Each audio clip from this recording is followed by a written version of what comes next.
Uber and Lyft drivers, what is your most NSFW story? Story 1. This happened to my cousin a few weeks ago, actually. She was getting a ride home from a friend's house somewhat late at night and made the mistake of getting in the front seat of an Uber. Her driver was this middle-aged guy who would not stop giving her weird compliments and telling her how her boyfriend is so lucky.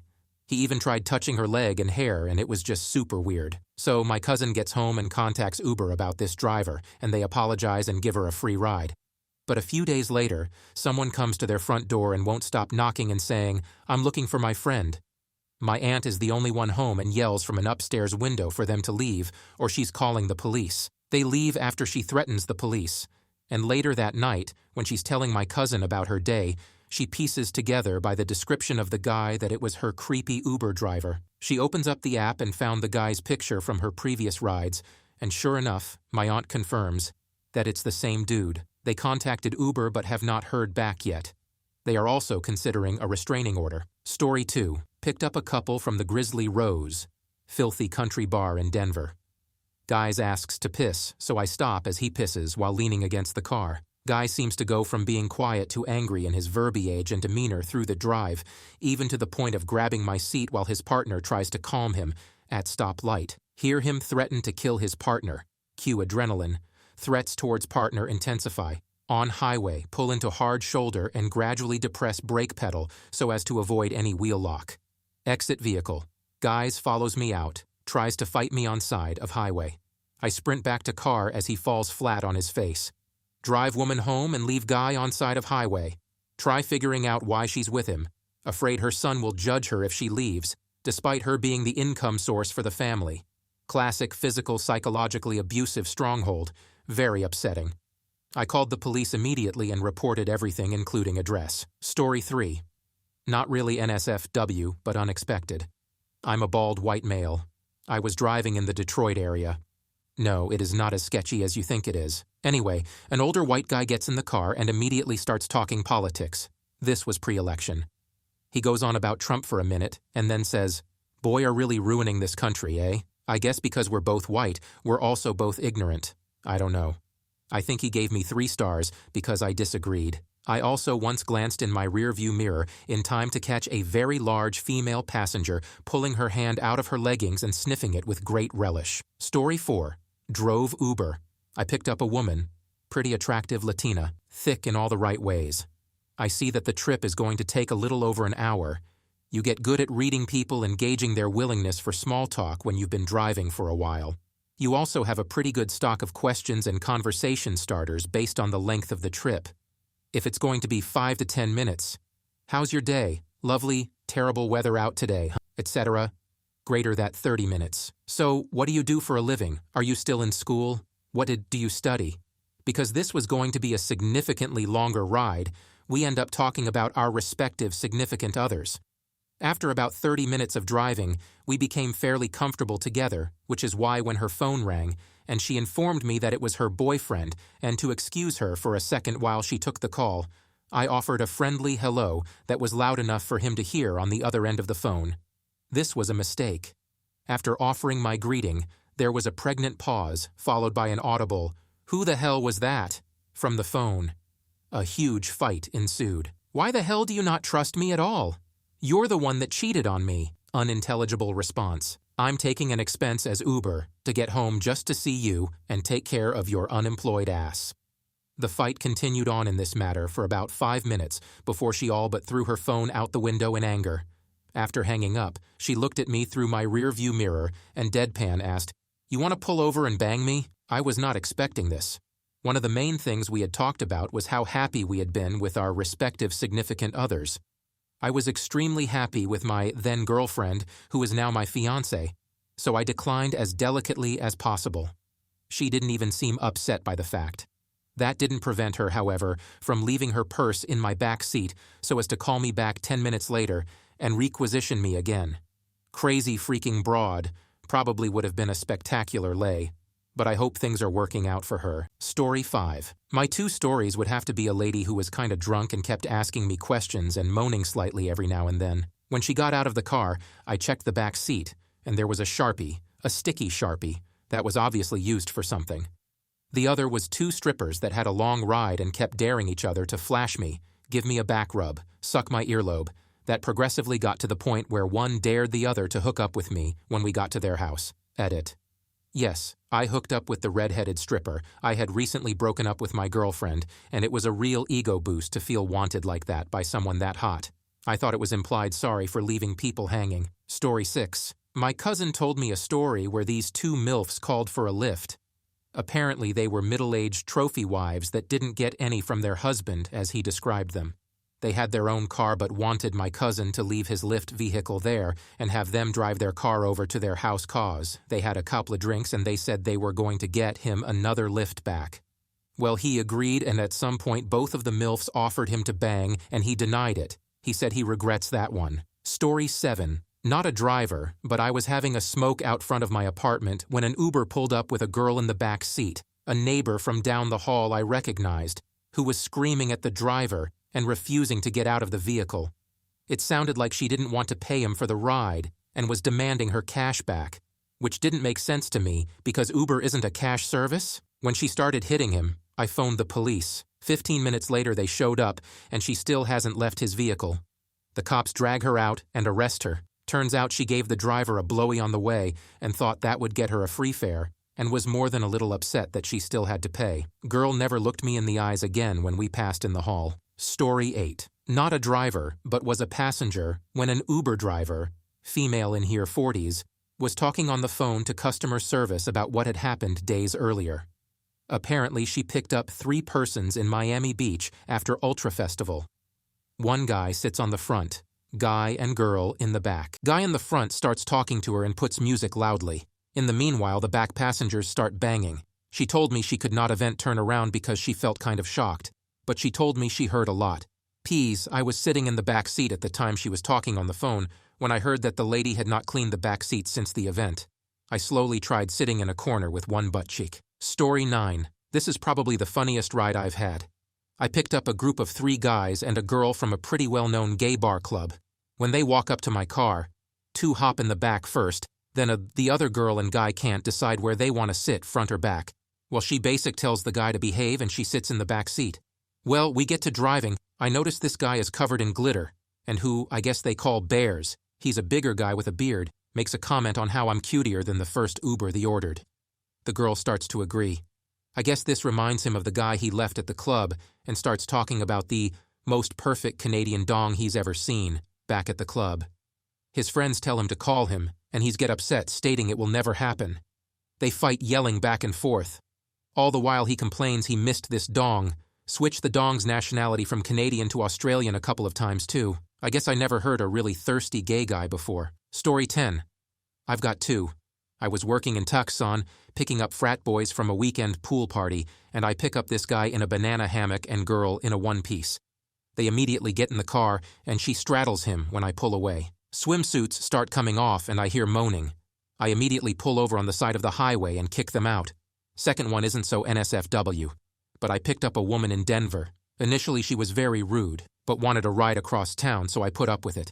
She slowly started to warm up and started hinting she wanted party favors for banging. When I told her I didn't have any, she started talking about the bugs and why there are so many all over her. Obviously she was very high. She then resorted to begging me to come into her place for a night of drugs and banging. I adamantly refused and dropped her off.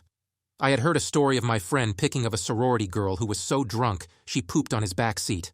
Another bonus story. I picked up some frat boys from Western Denver. They got in my car and I saw that the destination was a local sleazy strip club 30 miles away. I gladly obliged taking them. About 5 minutes in, one asks if he can make a quick call. From what I could gather, he called one of the strippers at the strip club and proceeded to have 30 minutes of group phone banging with her, all the while the phone is on speakerphone. Story 11. This isn't NSFW in the traditional lewd sense, but one time I picked up a guy who seemed to be in a horrible mood, and he kept urging me to drive faster, telling me he doesn't care if I speed or pass people, etc.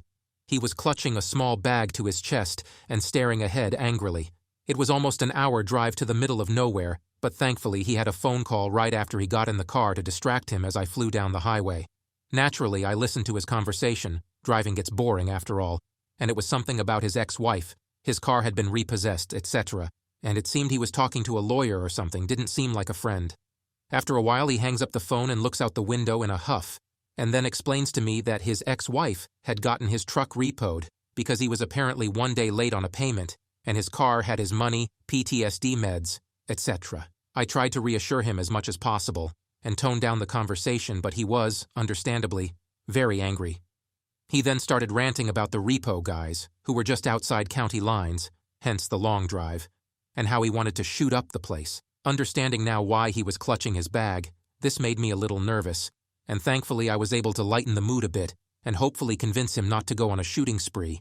He then rants about his ex-wife and kids and says he wants to put a bullet in her head, and that of her lawyer, and I remember saying something like this will only make your problems worse, and he says it doesn't matter since he's off his PTSD meds, so is insane. We're like 15 minutes from his destination by now, and I really have no idea what to do besides try to identify with this guy while talking him down and being nice understanding. I end the ride and offer to go in with him to the repo place if he needs a hand getting his truck, and he agrees.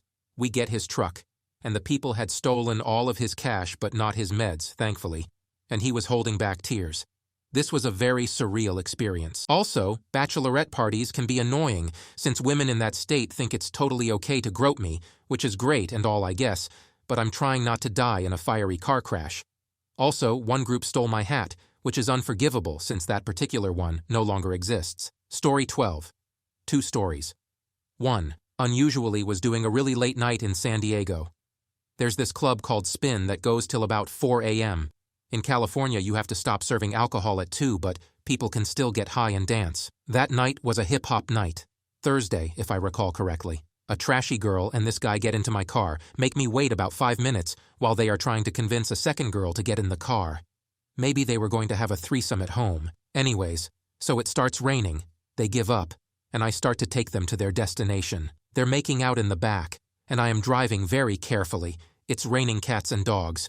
Rare in San Diego, no one knows how to deal with it, and I see at least 3 drunk drivers on the streets already. About 2 miles from their exit, I see a foot by my head. I'd have kicked them out then and there, but it was the highway. And I'd have kicked them out at the exit, but their house was 1 block away. Anyways, the car was bouncing at the exit. I haven't even had banging in the back of my car. Got them kicked off of Lyft. 2. This one time, I picked up a passenger, and he and his 2 buddies get in and ask me to take them to the nightclub.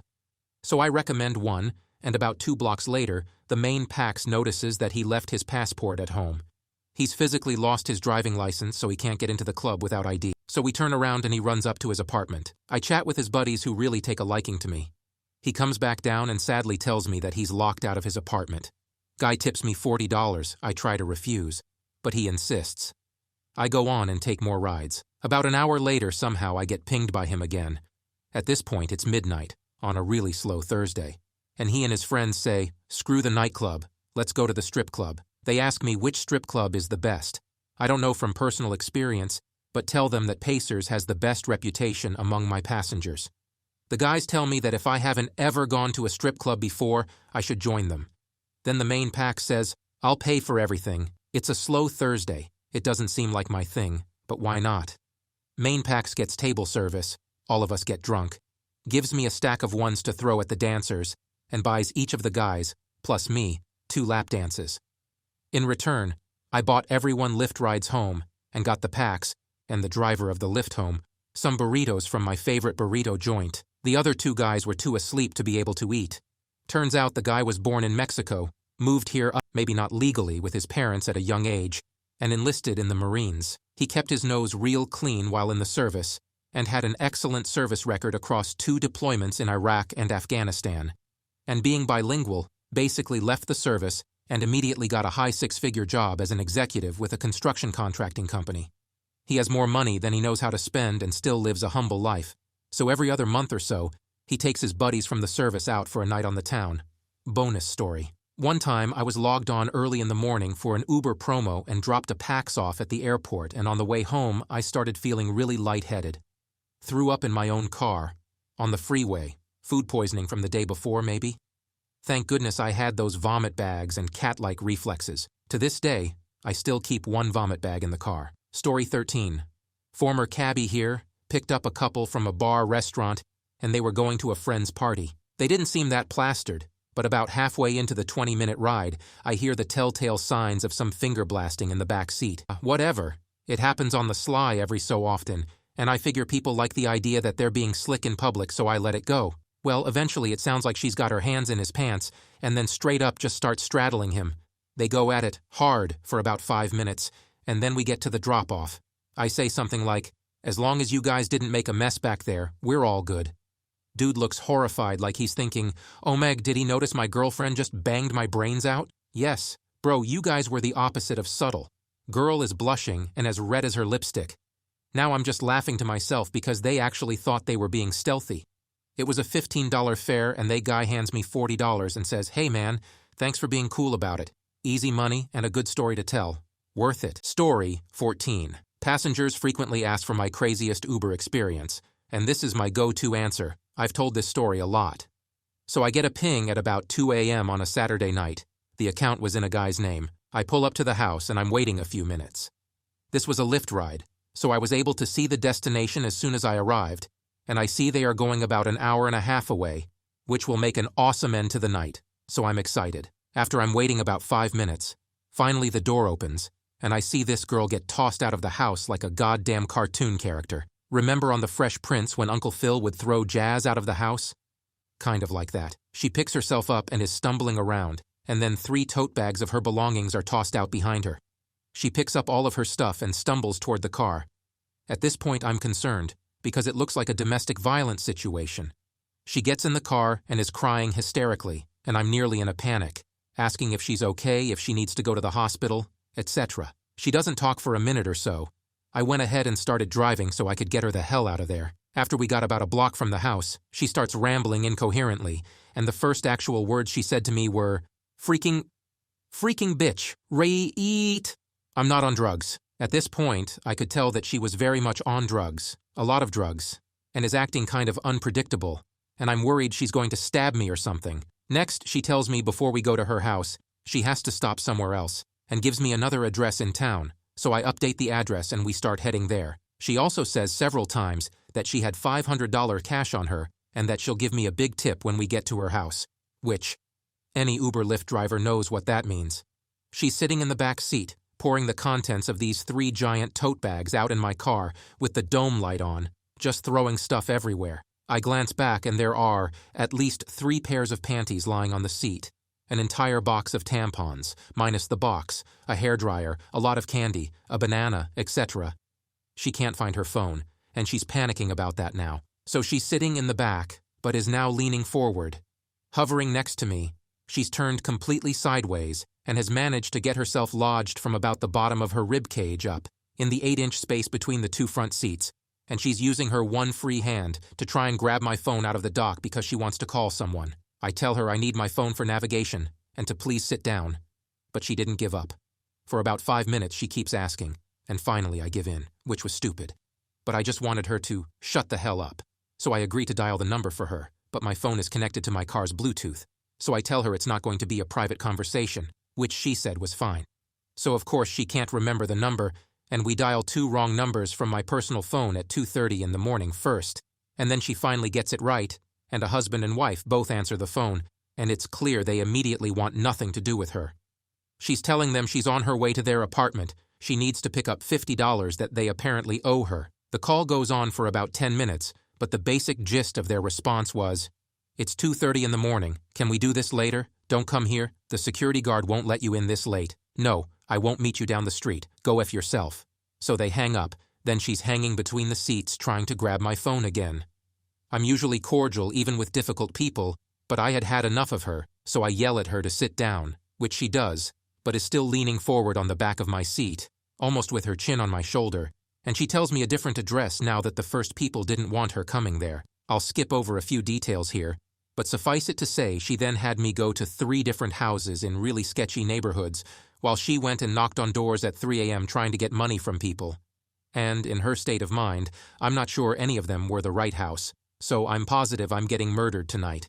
But after the 3rd house, she gets back in and wants to go to a 4th, and can't even remember the address, and is puzzled that I don't know where her friend Janet lives. And I told her I can't drive around to random houses all night. If she doesn't know the address, I'm just going to take her home. She agrees to finally go home, at which point she rummages through the giant pile of trash on my seat and then lights up a cigarette without a word. I don't hear the lighter or realize what is happening, but suddenly smell smoke. I turn around and see her puffing away and, having completely given up on being nice to this maniac, yelled, "Will you effing get rid of that? You can't smoke in here." She says she will when she's done. I stopped the car and said now, like I'm her dad, and she takes one more pull and throws it out the window. So then we're heading to her house finally. She had been in the car for about 45 minutes now, and we were still over an hour from where she lived.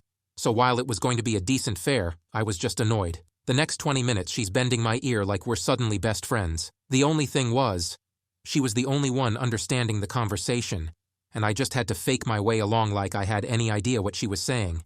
She was speaking English, but it was heavily slurred, partially shouted, and through random hysterical crying fits.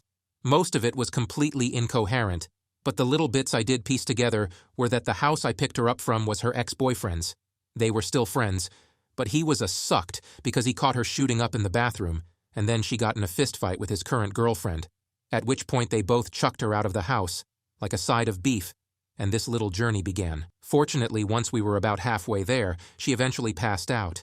So I turned the music down and was extremely quiet the rest of the way so I wouldn't have to deal with her again. We pull up to her house. It takes me 5 minutes to get her to wake up. Then she's grabbing armfuls of panties, a banana, and whatever else, and just dumping it all into the street rather than putting it back in the bags, and then carries the pile up to her porch. I grabbed the one bag that was still intact and carried it for her, still hoping she might follow through on that tip. But of course, I knew better. When someone tells an Uber driver they'll get a big tip, it means you're getting no tip at all. So that was pretty much it. I made sure all of her stuff was out, ended the trip, and got the hell out of there. Normally it would have been a 1-star for her, but unfortunately it was her ex-boyfriend's account. I hated to do it because none of this was his fault, but I had to give him a 3 just to ensure I never end up with her again. It ended up only being about $80, which is a really good take, especially with no surge, but wasn't really worth all the bullshit. I just wanted to go home. Story 15. I've done about 1,400 rides for Uber and about 500 for Lyft in the last 8 months. I've had a few good stories and 2 pukers so far. That's probably been the most unpleasant part of my job so far. As far as NSFW, would be the 2 women passengers in the back seat. One was pretty sober, and the other was very much not. The drunk girl, who sounded like she eats cigarettes, decided she wanted to demonstrate what her orgasm sounded like, complete with writhing around in the back seat. My car is not very big to begin with. Me and the sober girl thought it was pretty funny, and even though it was a pretty short trip, we were given a pretty convincing performance. Story 16.